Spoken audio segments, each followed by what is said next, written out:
"We have successfully completed the attack on 3 nuclear sites in Iran," said White House Chief Donald Trump. According to Reuters, the attack involved American B-2 bombers. Only these aircraft are capable of carrying the heavy GBU-57 bunker buster bombs that threatened the protected Ford uranium enrichment plant. The U.S. apparently used long-range Tomahawk cruise missiles to hit targets in Natanz and Isfahan. "Our goal was to destroy Iran's nuclear enrichment capabilities and eliminate the nuclear threat posed by the world's #1 state sponsor of terror. Today, I can tell the world that the strikes were an impressive military success. Iran's key nuclear enrichment facilities were completely and finally destroyed. Ford is one of the Islamic Republic's most protected nuclear facilities. The enrichment plant here is hidden in the rock," as Israeli ambassador to the U.S. Yael Leiter said after the start of Israel's operation. "The people is Lev, it is the elimination of Fordow, according to Tel Aviv's plan, that should be the final point of military action.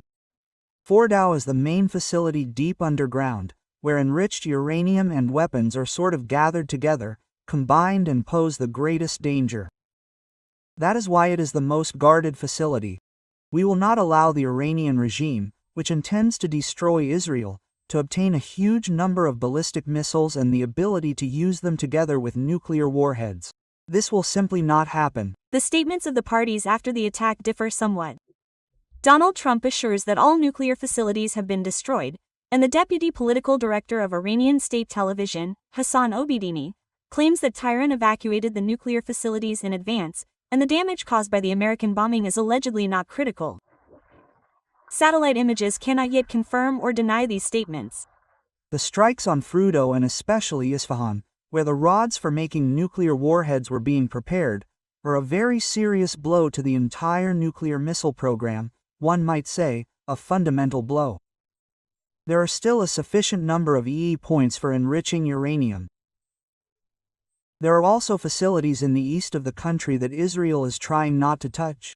The Atomic Energy Organization of Iran has threatened to continue developing its nuclear program despite the strikes on its facilities, Tegan Times reports. And the foreign minister of the Islamic Republic accused Washington of violating international law and noted that Tehran will respond by any means available. The events are outrageous and will have long-term consequences. In accordance with the UN Charter and its provisions allowing for a legitimate response in self-defense, Iran reserves all opportunities to protect its sovereignty, interests and people. Abbas Araghchi, Iranian Foreign Minister. Social networks X. Iran's response to the U.S. night attack was not long in coming.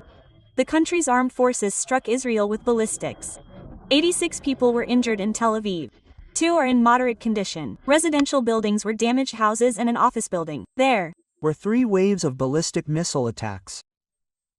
In total, as we are now informed, about 25 missiles. Due to censorship restrictions, I, of course, cannot say the exact locations of the impacts, but it can be said that there were missile falls both in the center and in the north of the country. The entry of the United States into the conflict between Israel and Iran was a surprise. Before that, Trump avoided direct statements about Washington's plans, and White House Press Secretary Caroline Leavitt said on June 19 that Trump would make a decision within the next 2 weeks, since they allegedly consider negotiations possible. Now, after the strikes on Ford, Natanz and Isfahan, the American president said that the United States could launch new strikes on Iran if Tehran does not agree to peace. Valeria Nikipolova for the Frida TV channel.